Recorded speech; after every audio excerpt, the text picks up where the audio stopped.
It's that time, my friends, one of my favorite franchises in gaming history. Welcome to the channel, everybody. Jimmy or Chaos, and today we're going to go over all the latest Halo 7 leaks, rumors, confirmed news, theories, updates, you name it. And it might launch to a surprising story. There might be a potential return of a classic Halo enemy that you would be happy about. There's a lot to unpack today. Drop a like, make sure you're subscribed, and remember, I read every single comment on every single video.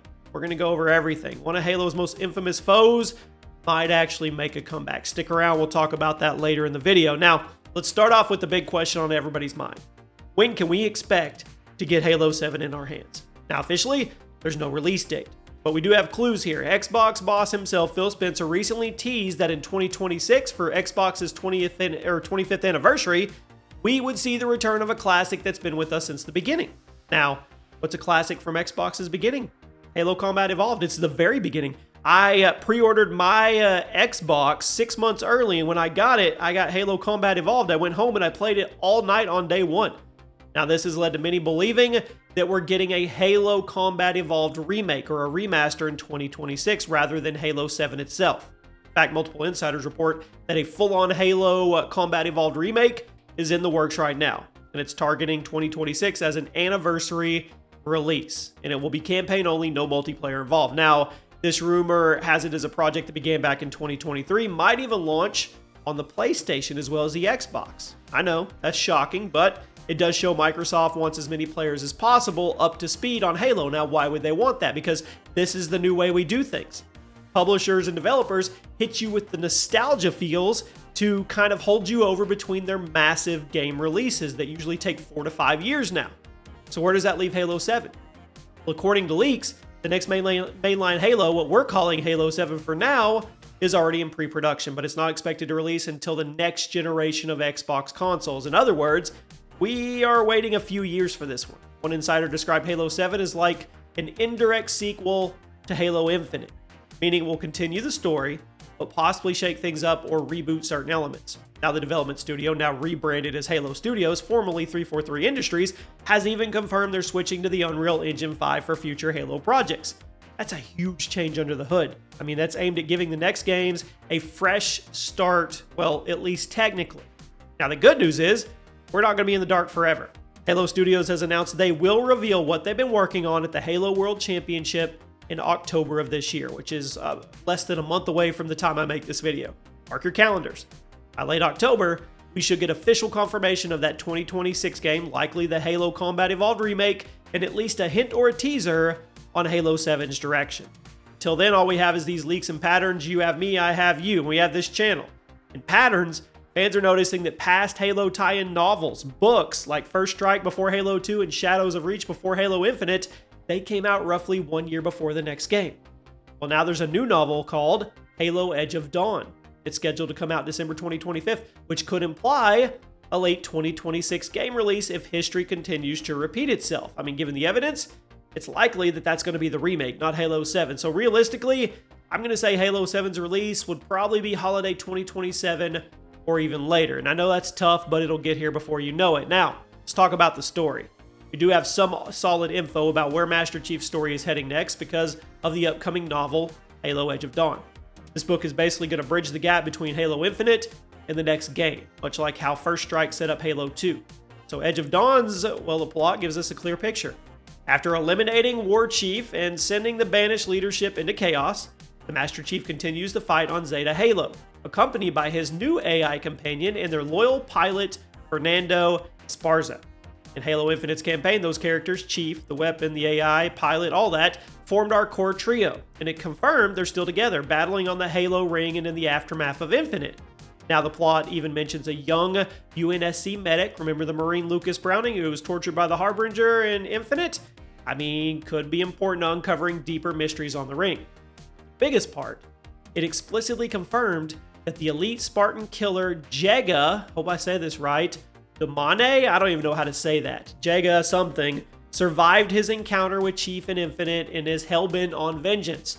So if you played Halo Infinite, you'll recall that Jega was that super sneaky cybernetic elite who vanishes after you beat him, and the rule in Halo and sci-fi in general is if there's no body, there is no confirmed death.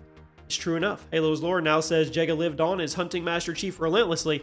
This would set him up as a likely antagonist moving forward, possibly as the next game's opening villain or a reoccurring threat. It's pretty exciting. He's not going to be the big bad, but it could be cool. I mean, he was a fan favorite villain, I would say. The creepy demeanor and everything, wanting to seek revenge. That's a way they could go. Now, beyond Jega and the Banished remnants, there's an even bigger threat looming.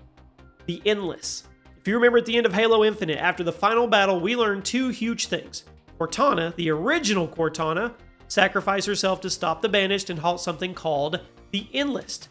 And the Atriox, the Banished leader, is actually alive and working to release the Endless. Now, the Endless, they're a mysterious new species introduced in Infinite's plot.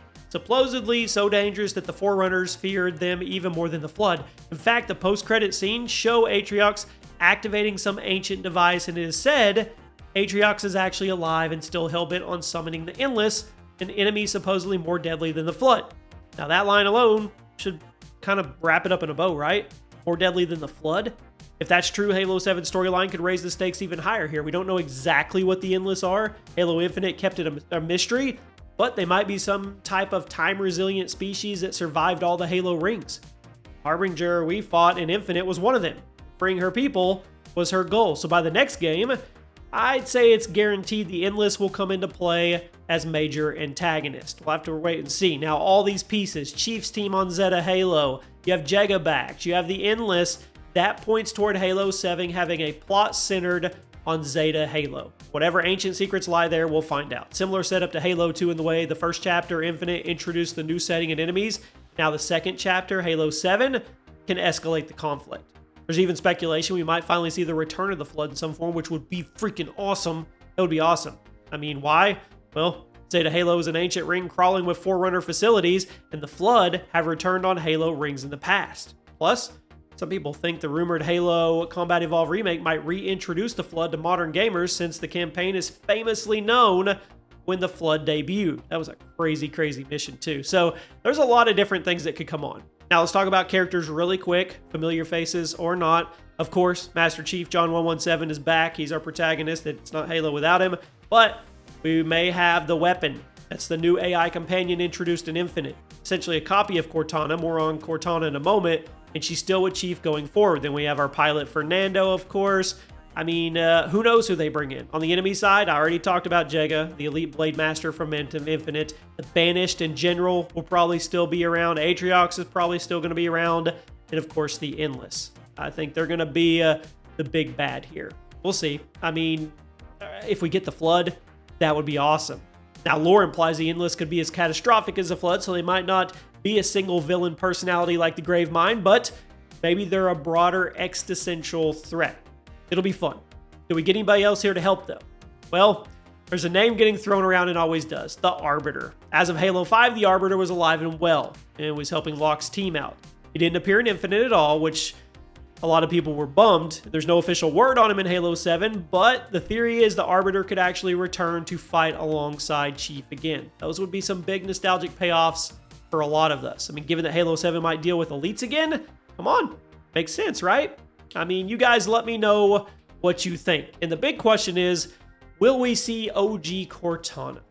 I mean, the AI elephant in the room. By the end of Halo Infinite, the original Cortana she went rogue in Halo 5, but she's gone now. She effectively sacrificed herself to destroy a part of Zeta Halo and thwart the Banished Endless for as long as possible.